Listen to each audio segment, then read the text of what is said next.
So we're just circulating blue sheets, and as we're doing, we're looking for a Jabber scribe.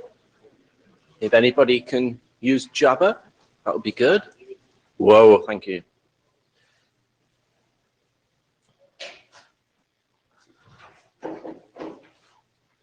So for those of you in audio land, Magnus Westerland's going to describe on Jabber.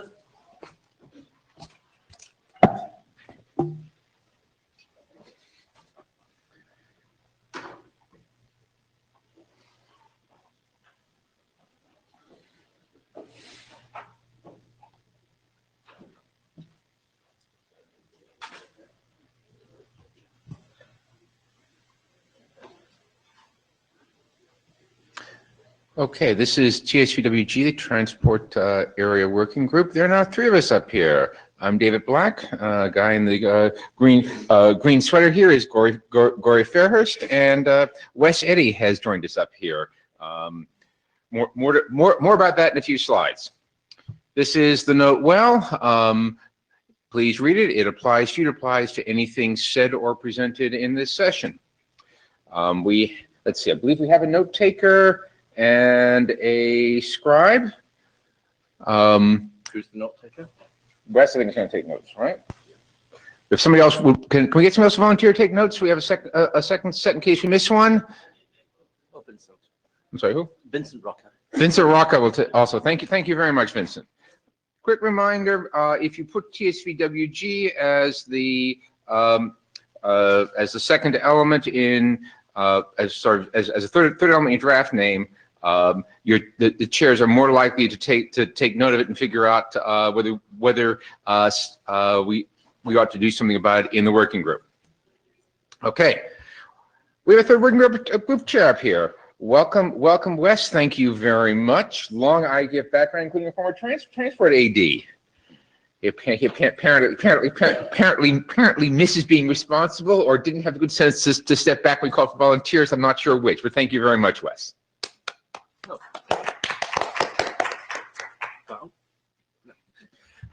All right, document review request. Standing reminder, document quality relies on reviews, and you'll hear some requests for docs that we need reviews on during this session and Thursday's session. Please review docs here and at least one other document from the working group. If you want documents that you care about reviewed, please do likewise and review documents. Okay, on to the news. We have 4, count them, 4 RFCs published since IETF 97 in Seoul. Network Transport Circuit Breakers, which is 8084, UDP Usage Guidelines, 8085, which replaces RFC 5405, GRE and UDP 8086, which is a work example of UDP encapsulation, so it's a little bit more important than just another way to run GRE, and Diff Server Interconnection, which is RFC 8100. Your 2 chairs who have been here a while have been very, very busy. I'm shepherd of 3 drafts, author of 4, author of the 4th. Gory is author of 2, shepherd for 1, and the source of the crucial insight that enabled the 4th one to actually get done at all. So if you wonder why not much else has happened since Seoul, we've been kind of busy making sure these happened. There are still 200 drafts in RFC InterQ, Diff Server, and WebRTC QoS. Details and cap of SCTP. They're both waiting for the SCTP iData draft, which is on the next page. We don't have any IDs in IETF last call or post IETF last call processing yet. 3 IDs have completed working group last call. They're waiting various work group chair and author follow-up. Tunnel congestion feedback is mine. I talked to Xingpeng yesterday and apologized for the fact that I should have paid attention to new versions submitted in January, and it's now March, and I still need to pay attention to it. I believe that one's done, but I just have to check that it responds appropriately to working group last call comments. SCTP iData chunk. Gory, I think you're the shepherd for that one. What did you say? You said, I've talked to the authors, they've revised the draft, and I believe that one's nearly done. I just need to make sure I read it carefully. Okay, so with a little luck, these two drafts will move up to at least the first position on this slide and perhaps further before the next IETF. Diff serve to IEEE 802.11 mapping. I've talked to Fred Baker, who's one of the authors here. We're going to have some work to do on this one. There were significant issues raised against the draft. I will be following up with Fred and the other author, Tim, offline. There's a very good chance this one's going to need a second working group last call as significant. Basically, the mappings in this draft are fine. It's everything else that we had some problems starting with security. Okay, the ESAN experimentation draft is likely to go to working group last call soon, and then we have 5 more drafts in the working group. Diff serve lower effort per hop behavior, ECN encapsulation guidelines, ECN encapsulation guidelines for tunnels that use shim headers, SCTP NAT draft, and SCTP errata and issues draft. All right. 3 related drafts that may be of interest to folks CSUWG, congestion control for 4G and 5G mobile, the int area tunnels draft, with which int area has been having a fun time recently, and encapsulation considerations draft in RTG WG from the design team. All right, so TCWG agenda. We're going to show you the agenda in a minute. We've gone through the note well. We've done document accomplishment to status. Milestones review is coming up in the next slide. Drafts, and then Thursday we'll come back with note well, maybe a few notes from your chairs, and more drafts. The longer session is on Thursday. Okay, milestone review. Here's the eye chart. Okay, we've been sufficiently busy getting those 4 RFCs out that we've had 3 drafts that are now behind on milestones. The first 2, tunnel congestion feedback and SCTP new data chunk. The best guess between Gory and myself is that we'll get the publication requests for those submitted in April next month. We just have to review them. The best guess is both are ready to go. The 802.11 draft, second diff survey 802.11 mapping draft. Best guess on that is September. We think in second working group last call is likely major revisions. So we're going to push that out to September with hope to get it done sooner. SCTP NAT draft. No, that's not getting submitted to IESG next month. Exercise in very wishful thinking. December is a more realistic date based on talking to the author, who among other things is going to be working on making sure the SCTP new data chunk, the IData draft, moves. We're going to talk about the milestone for lower effort PHB draft as part of the discussion of that draft. The main milestone is not necessarily unrealistic. We need to have a bigger scope discussion about deployability, transition, and things like that. And when we see how the discussion goes, I'll have a better idea what milestone to assign to that one. The experimentation draft needs a new milestone. Also wearing the hat of author of that draft, I'm going to suggest June. We will need to work with last call it shortly, and by the time we're done with that, revising it, it may be June before we realize what's happened to us. The congestion notification draft, which is back up here in April, and the property and congestion notification across IP tunnel headers separated by a shim draft. We bundled the congestion notification encapsulation draft, moved to September. On the other hand, we have no milestone for encouraging draft authors to use shorter draft titles. And the SCTP errata and issues draft, September still seems like a good time frame for that.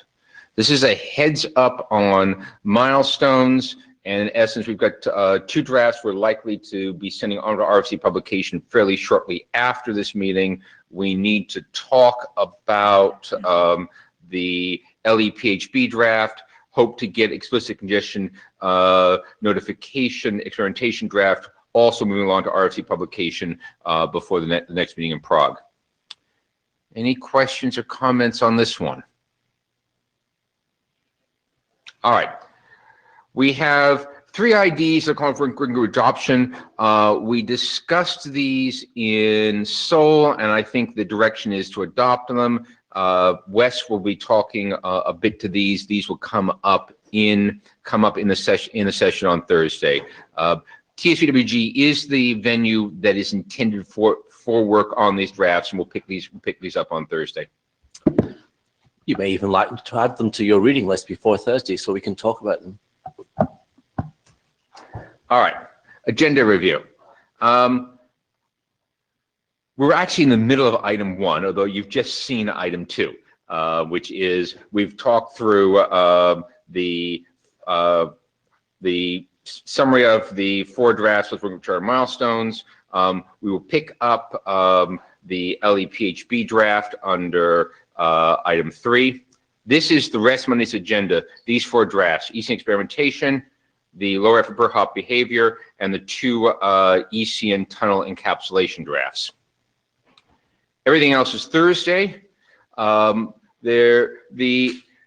The chairs up front and the TCM PM chairs have been talking about what to do with the RTO consider draft. I will say no more other than we hope to have something intelligent and coherent and roughly in line, and hopefully that we'll get consensus to say on Thursday. 3 SCTP drafts, the most important of which is SCTP end date of the first one, which we hope to publish shortly. NAC translation support, which is what Michael Tuxon's going to be working on after we get the first one done. And somehow we got from 2 to 4. RC 4960 errata issues. Individual drafts for Thursday. Joe Touch has a draft UDP option we talked about. Michael Tuxon has a draft on some more considerations for UDP and cap SCTP as is being used by WebRTC. Vincent has a couple of drafts on the forward error correction framework. And then we have the L4S drafts, which will be the Bob Briscoe and Wes Eddy show. Finally, we have Ingemar's presentation. And finally, we have, yes, sitting down under item 7, Ingemar Johansson asked for I believe that's a congestion control presentation. Well, focusing on the ACK string that's generated at high rates and its relationship to cellular networks. So it's a discussion document to get going, well, a discussion slide presentation. Okay. Anybody want to bash the agenda?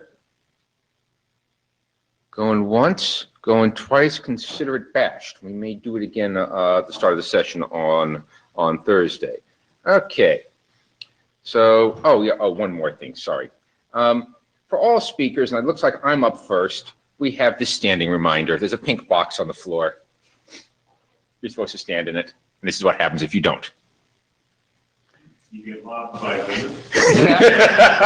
Look, these women. What you got? Okay.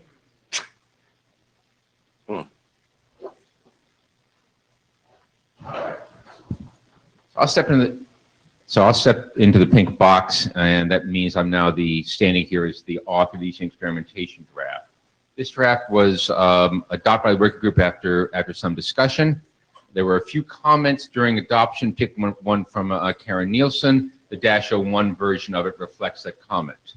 I know of nothing else needs to be done to this draft, so I think it's basically ready for working group last call. Does anybody have any comments on the ECN enabling draft? Yeah.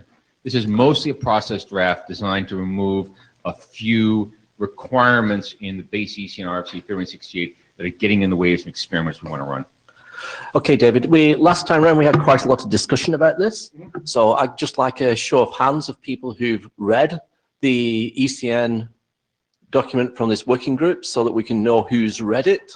I see 1, 2, 3, 4, 5 or 6 Yeah, of course, going up. Of course I've read it. Oh, you've read it as well. Okay, so we have some people read it. Okay, then when you next revise it, let's take that to a working group last call if there's no further issues emerge. I believe -01, which is a currently posted version, ready for work group last call now, unless somebody says something now or sends somebody to the mailing list that requires another version.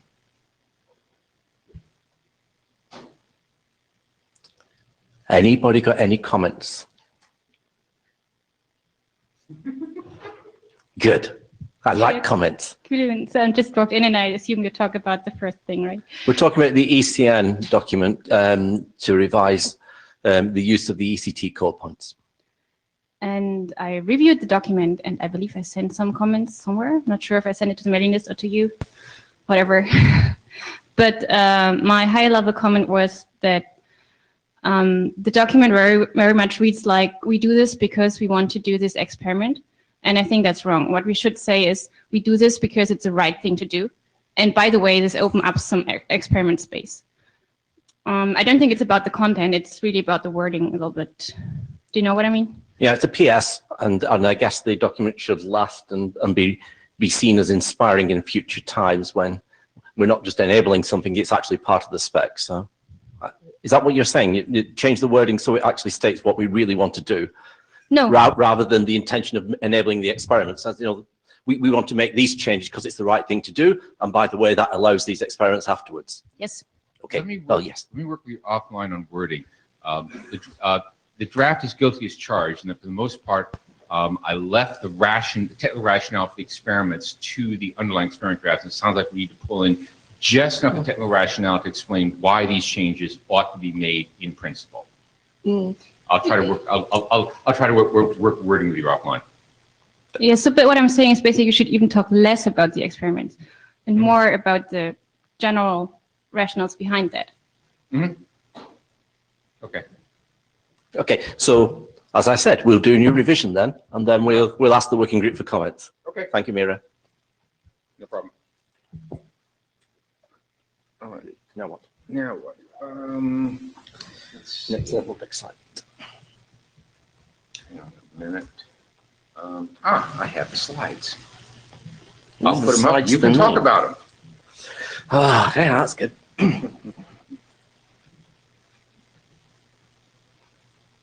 Hello, hello. This is a clicker if you want it. No. Hello. Okay. No, I'm overpaced by it. I'm Gory Fairhurst. I'm not Roland Blessed, but I'm going to talk on behalf of Roland. Is Roland online? Yes. Good. Roland can ask questions at the end then, or answer them even. This is about the lower effort per hop behavior. Oh, hold the mic. I was going to do that at the beginning. This is about the lower effort per hop behavior. The per hop behavior that we're going to define that will enable scavenger class or a lower priority service through the internet. And we're going to talk about the code point in DSCP land. So forward, please. The goal of this is to obsolete the recommendations on use of CS1 for this class. And we've done a number of updates from 00 to 01, largely a result of feedback from the working group. One of the things we added was the requirement that congestion control should be used with the PHP, so that a scavenger class application actually has a congestion control appropriate to that. And that's really useful if the DSCP doesn't survive the path or you don't receive the per hop behavior you expect. So that's a good transport recommendation, I think. And Rudiger Geib also made suggestions about what to do about the dropping precedence for the scavenger class traffic. And that wording has been revised, so there's no shoulds indicating its relation to other DSCPs. Yeah. 2119 language was added in various places, and it brings us back to the recommendations in section 5. We don't recommend DSCP bleaching. That's where you reset the Tsvwg code point to 0. But there's two different semantics for LE, what to do, whether to remark it to BE as okay, or whether to only transmit it if the PHP is supported. And we could use two DSCPs. That might be useful. That's not currently in the draft. There are a number of things here the working group can make comments on. We'll come later to which DSCPs we might think are best for this service. But Maybe we want more than one. That's a possibility. The current suggestion is just to use one. Let's go. Next slide.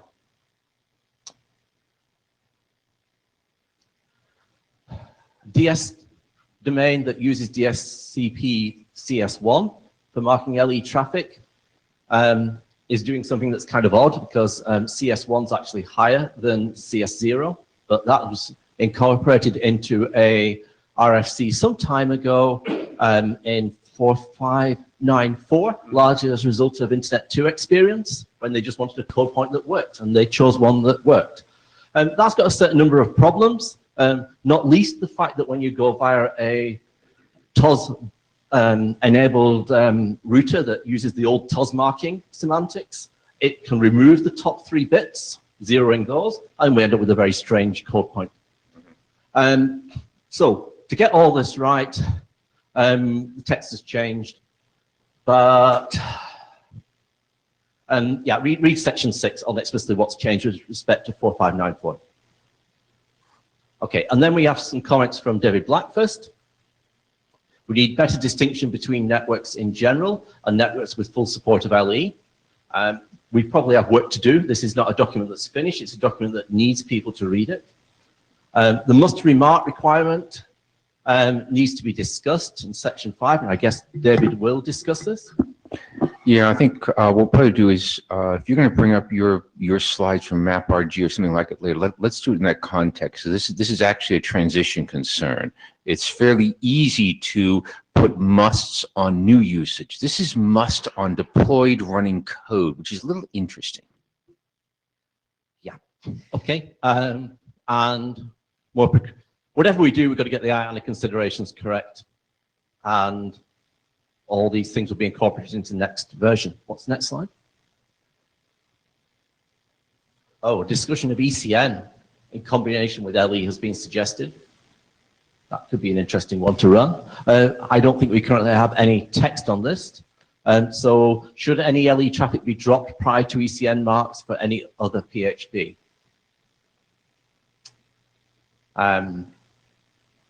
Something the working group might have an opinion on. And should LE be able to support ECN or not? How does the less than best effort, lower effort class actually interact with ECN marks? Different people have different opinions. That's been discussed on the list, but nothing really has come out of that. So that's something that still needs to be talked about.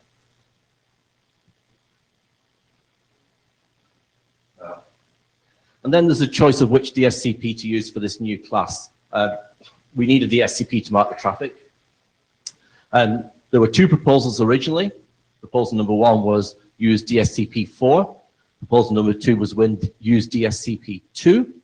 And of these 2, DSCP2 won the beauty contest, but still has problems. One good thing about DSCP2 is it's allocated from the pool ending with 0, which is an IANA allocated pool for standards action drafts. So when this becomes RFC, IANA can make that allocation. It shouldn't be bleached by a TOS bleacher, because a TOS bleacher that removes or zeros the first 3 bits of the code point will make these 3 bits 0 when they already were 0, and therefore the code point survives. So it's got good survivability.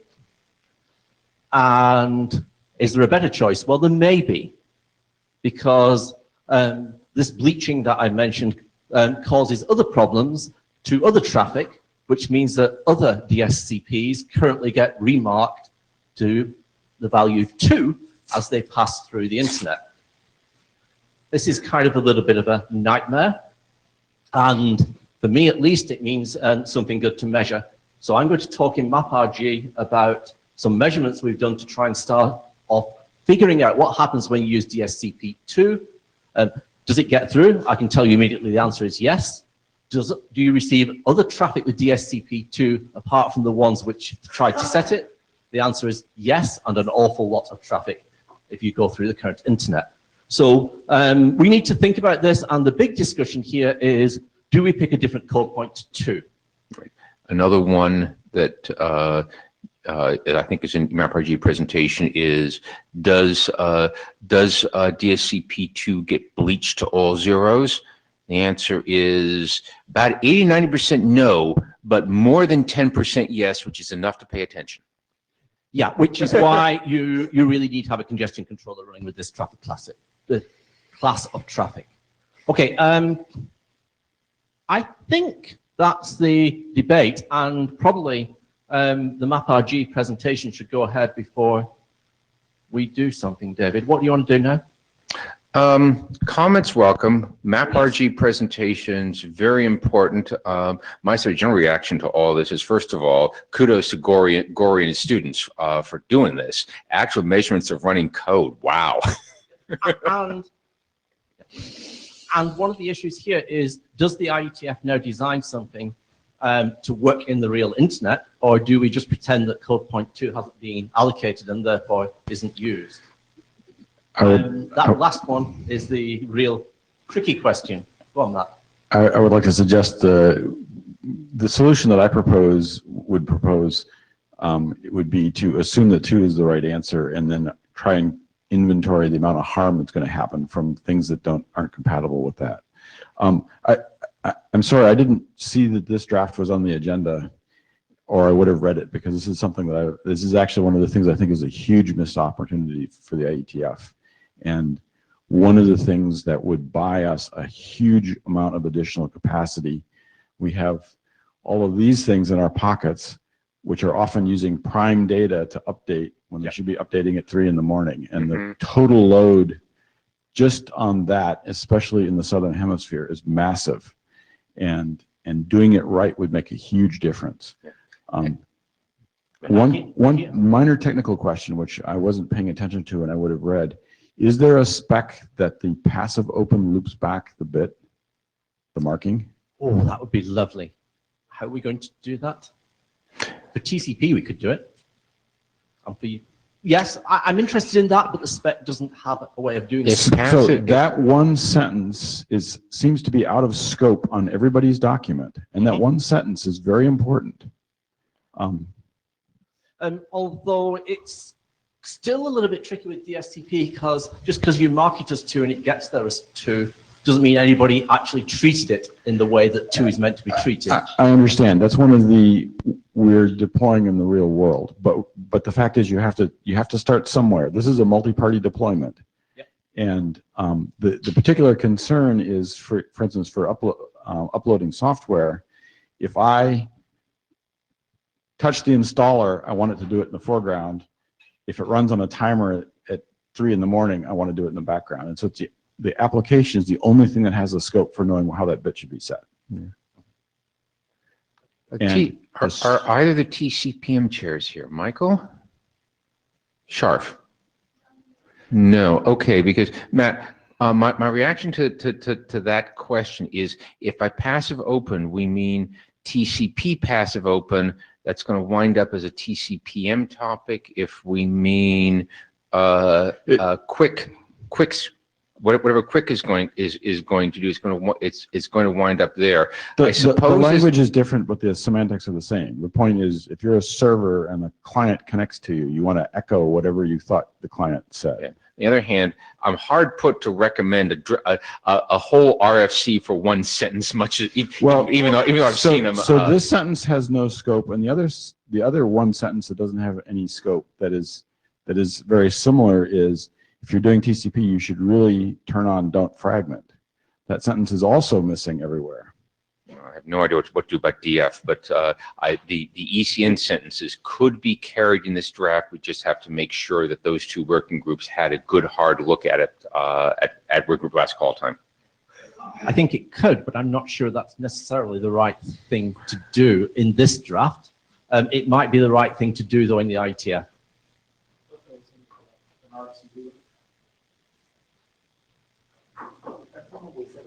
Mia could have been. I mean, actually, you should know better than I do. But I mean, the measurements you did, where you were just using traceroute, and if you would get back ICMP, you have the information you've been asking for. Unfortunately, ICMP doesn't work very well, but that's what you actually want. Yeah. True. Okay. So, any other questions on this draft? I will comment as an individual that I share Matt's preferred approach to this, which is two feels like a good enough answer. Although I'm not gonna say it's got to be that, but figure out what we think the right answer is and work towards it. For example, we might want to invoke diff serve architecture and basically say, if you're going to use this, then you've got to do the traffic conditioning at all the edges of the network, as opposed to just ship and pray. And as neither the chair nor the representing the author, I like diffserv 0.5, which presents you with a little IANA allocation question. But when you see my talk in MapRG, you'll discover it works amazingly well. Cool.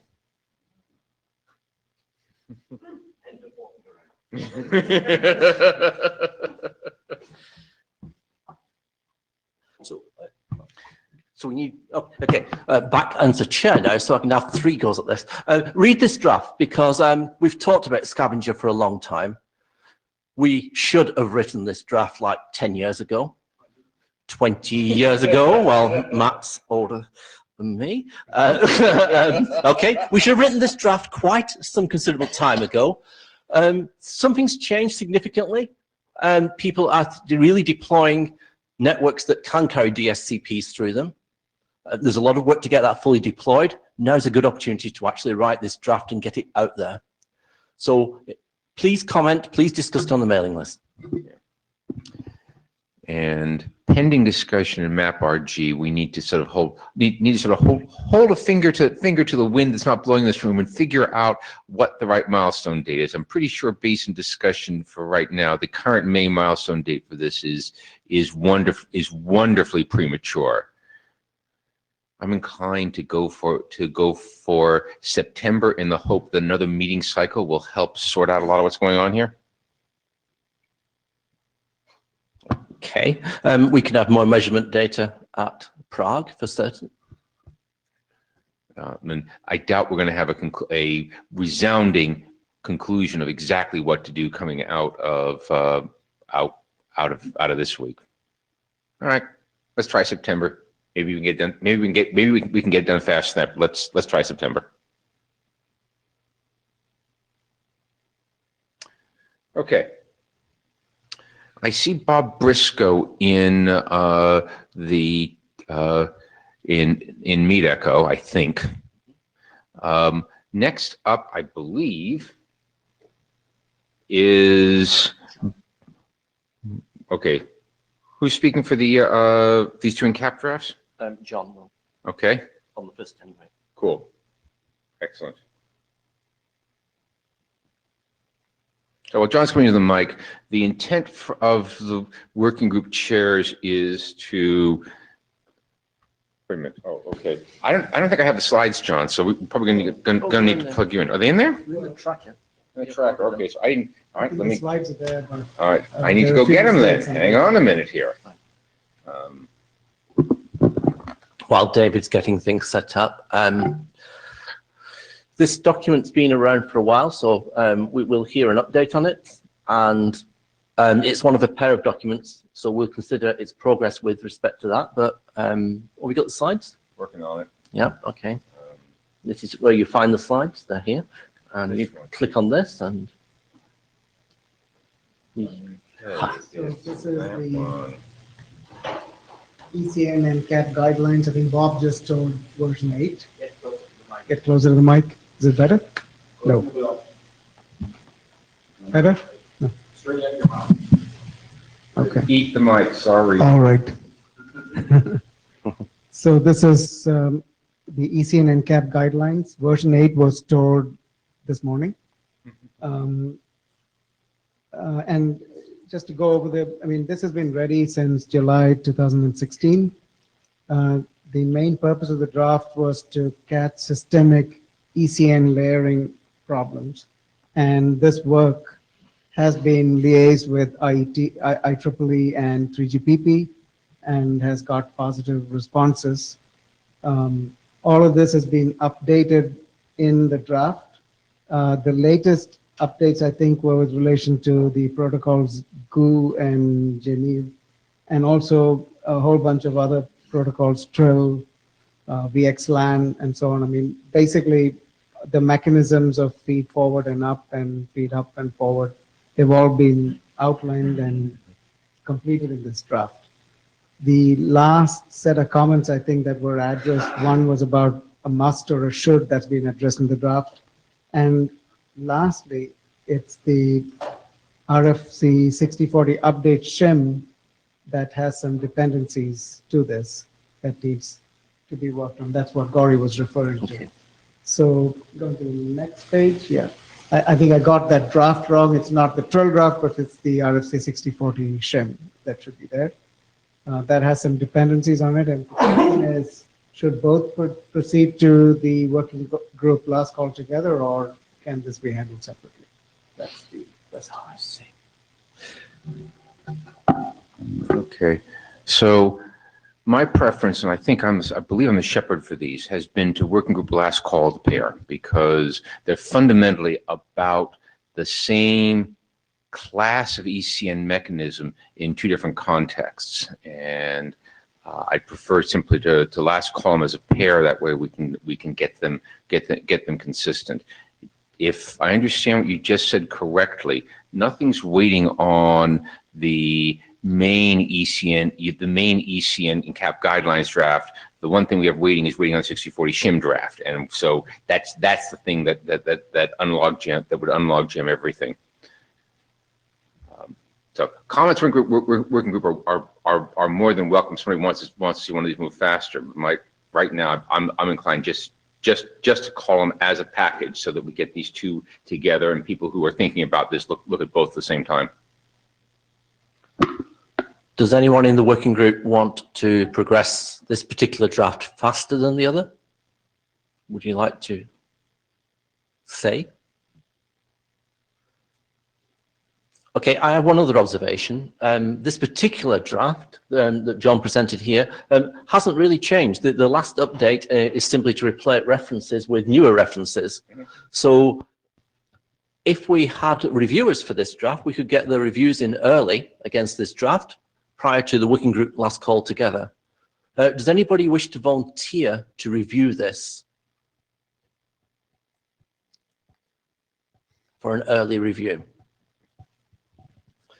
Okay. We can ask. Is anybody?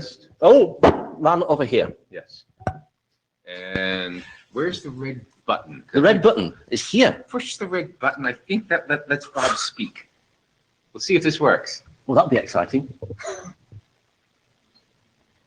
Hi. Bob? Hello. Can you hear me? Yes. I just wanted to clarify that actually the statement on your slides, John, was also correct in that the Trill draft is approaching working group last call, and it does depend on ECN NCAP. But does it also depend on 6040 update shim? No. All right. Okay. The working group chairs will talk to the Trill chairs, and good things will happen, but we will need more than one reviewer for this draft as we go forward. So please, somebody else volunteer to review this. Don Eastlake. Thank you. Great. So we have a couple of reviewers. If you're reviewing this, please review this current version. That will be helpful to the working group. And if we end up finally postponing the working group last call to do the two together, we'll accept those reviews at that time as well as being done. Is there anything else we can add, Bob? No, I'm fine.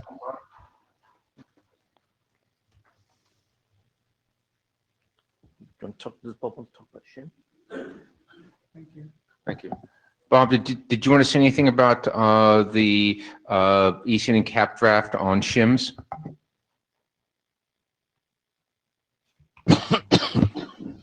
Not really much to say. I just didn't get around to updating it. There's some to-do bits in it which have basically just got to give specific text that updates each of the other PSs. You know, at the moment, it just says a general statement of how they should be updated, and I was asked to give specific text, and I haven't done that. Do you have an ETA for that? Yeah, I think I promised it by May or something like that. There was an email I sent about it. I can't remember whether I'm being consistent saying the same date again. Just tell us the truth. May. May. Okay. Okay. Anybody got any comments on the shim draft?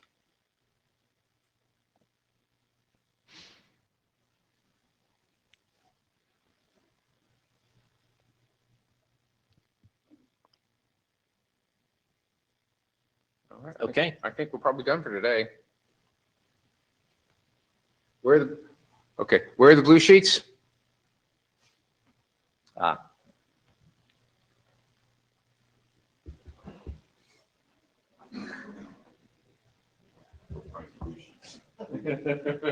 I don't like meeting in closets.